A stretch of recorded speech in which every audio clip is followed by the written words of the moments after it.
Welcome back to another episode of Ring Talk, where we talking the latest and greatest in boxing. It's your boy Chuck. Y'all already know who kid in the building. Hey, y'all. And y'all know we talking about these fights, man. This weekend we already did a video on the Mayor Khan Terrence Crawford fight that's coming up this weekend. But there's also another big fight coming up this weekend. PBC got it rocking. They got Danny Garcia versus Adrian Granados from Chicago. Philly versus Chicago. Y'all already know what it is, man. What's up, man? It's a free fight. So you already know nobody's buying the pay-per-view for Terrence Crawford. Nah, I'm only playing, but y'all already know what it is, man. What's up, man? Let's get straight into it, man. Danny Garcia, what's up with him, man? What's up with the ball, man? Listen, man, in my opinion, I think Danny needs a new trainer. I was going to get into that. I'm glad you brought that up. I think Danny needs a new trainer, but Danny has already said if his father doesn't train him, he's retiring from boxing. Oh, he said that? He said that in an interview recently. But just bring somebody in second in command, man. Somebody. Like we haven't seen anything new from Danny Garcia in about. It's been a while. The thing is that with Danny is that Danny's made it this far. His thing is that he's made it this far with his father, right? And you can respect that. You know what I mean? Being a father-son, they could be a father-son combination, right? Which is dope.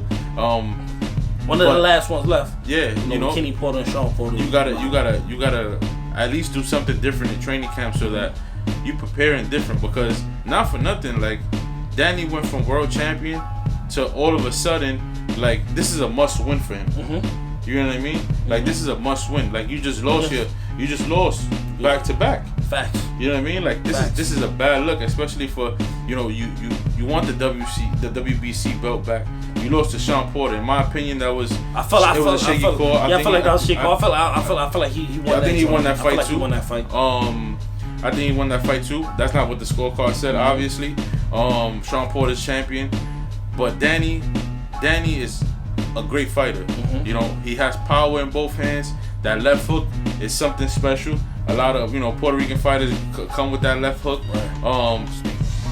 But he has to win on Saturday. He has to win. He has to beat Adrian Granados. And then on top of that, Adrian Granados is not just no walkover. You're not just gonna walk through him. Exactly. He's tough. He's a tough competitor. Yeah. You're not walking through him. Yep. So Danny Garcia, I hope you bring your A game, man, and I hope you bring something different to the table, man, because we tired of seeing you coming out trying to work off, not even working off the jab, just straight counter punches so you can throw the left hook. Yep. We need more than that. You're gonna need more than that. You need more than that to stay a top dude at welterweight. At the welterweight division, you need more than that, man. To be up there with the Terrence Crawfords and Errol Spencers and Sean Porter's, Keith Thurman when he's healthy. You know what I'm saying?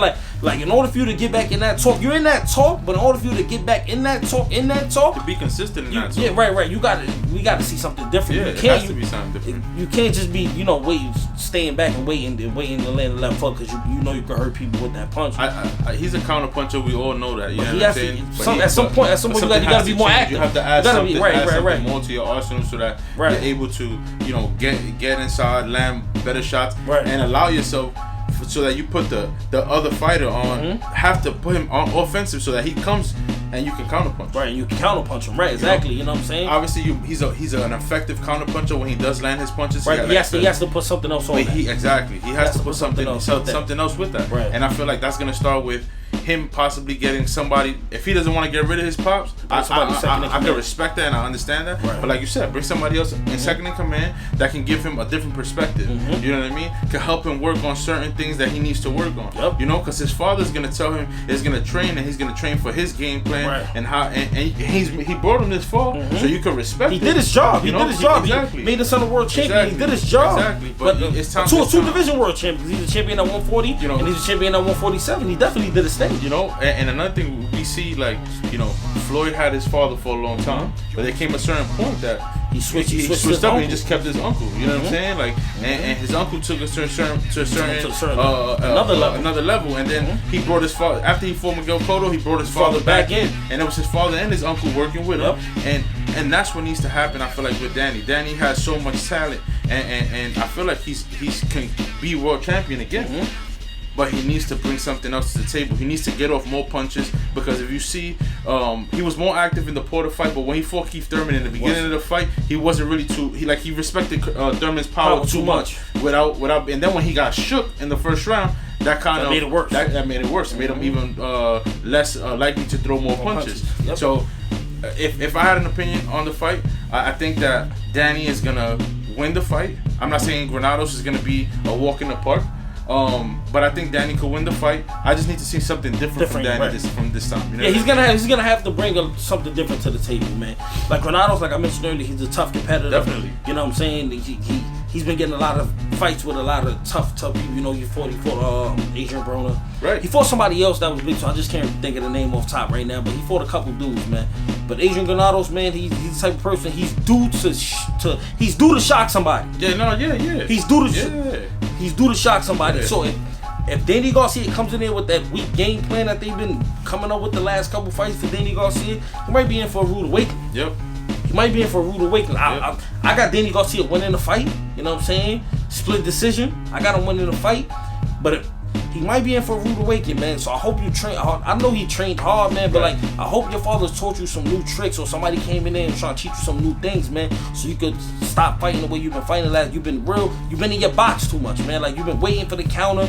We know what you could do if you land the counter, but you gotta let your hands go a little bit more. You know what I'm saying? Like you fighting, he's not fighting the way he was fighting when he fought Zab Judah. See, but you know what I'm saying? Like, he's not fighting the way he's fighting when he fought Lucas Matisse. Yeah, because you know what I'm saying? When he was one of the top up and coming dude, when he fought Lucas Matisse at 140, I was like, yo, Danny that dude. Yeah, because you know what I'm saying? Like, Danny that has dude. something to prove. Right. Because in all these fights, if you think about it, not for nothing, as much as Danny was world champion, and he had so many wins under his belt. Right, he beat a lot of big names. He beat a lot of big names, so on and so forth. A lot of people still saw Danny as an underdog. You know what I mean? Like, when he fought, it was the last few fights. I can say even before the losses.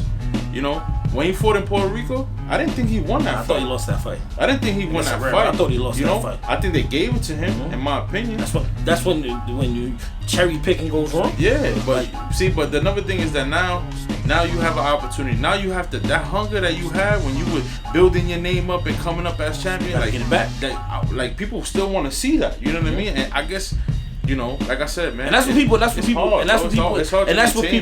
people felt like they fell to get Floyd props for. Right, because he always stood hungry. Always stayed hungry, always stayed consistent, always wanted to keep winning. Definitely. You know what I'm saying? Like, so that's people don't, you know, a lot of people lose props. They don't give Floyd's props for that. Of course. But you already know, I got a split decision for Danny Garcia. I think I got Danny as well. I think it's gonna be a split decision, man. Because you know, I think Danny could win by unanimous decision, but I would have to see him doing something different than what he has been doing the last couple of fights. And because all I have is the last couple of fights to go off of, and like we said, Granados not a walk in the park. No. And he's gonna come because he's gonna come hungry for this fight, because it's an opportunity for him to prove himself and to get back in the fight. Exactly, because right now, Errol Spence don't got an opponent. Right. So right now, if Danny Garcia loses and Granados wins, I would. You know what I'm saying? You can get a shot at the IBF with Spence. I think Spence would. If Garcia will win this fight, I think not for nothing, Danny would have to take that fight, because it's the only way to get back in it. Go up, because nobody else really gonna. I was hearing Sean Porter and Errol Spence, like that's in discussions. That's in discussions, and you know he got the belt. You know, Sean Porter got the WBC belt, so you already know that. That's true. You know what I'm saying? That's questionable twice. Back-to-back fights is questionable. You know what I'm saying? So like yeah, man, like Danny, man, please. Come on, Danny, show us something. Show us something different, man. We want to see something different. We rooting for you over here, man. We rooting for you. We want to see you get back in those talks consistently. Because we know what you're capable of doing. We saw it. You know what I mean? As many times as people, you know, like I said, were against you. People saw it. If you're a real boxing fan, you see the talent that Danny has. But again, Danny got to let his hands go. He has to do something different, man. Show us something different. Come on, Danny, shock us, man. Knock him out, and then And then talk your shit. Exactly. Shit at the end of the fight. You know what I'm saying? You know, then we gotta because nobody, if you knock him out, nobody never knocked him out before. Nobody never knocked Granados out before. So if you knock him out, you already know, man. You know what I'm saying? We gonna have to get right back in front of this camera and be like, Danny's back. You know what I'm saying? Because he knocked out Granados and nobody never done that before.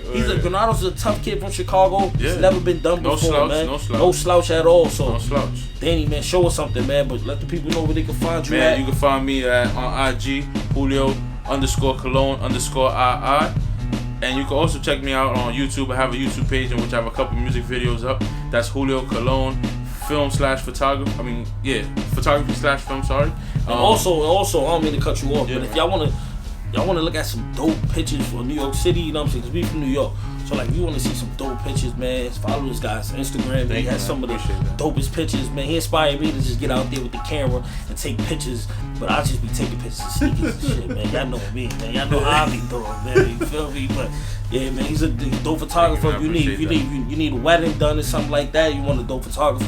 It's the guy right here, man. He can make it happen for you, man. Real talk. Y'all already know how to get in contact with him. I'll definitely leave his information in the bio so you guys can reach out to him or whatever y'all want to do, whatever the case may be. Yeah, well, we talked enough about me, man. Let's talk about this merch. Let's merch. The merch gang. Y'all already know what it is, man. Hashtag merch gang. Y'all already know what it is, man. Talk about that. If y'all dudes, you already know. Stay with the P4YT on all day, every day. That's all I don't wear nothing else no more, man. I can't, man. I put something else, so I'll be like, yo, damn, man.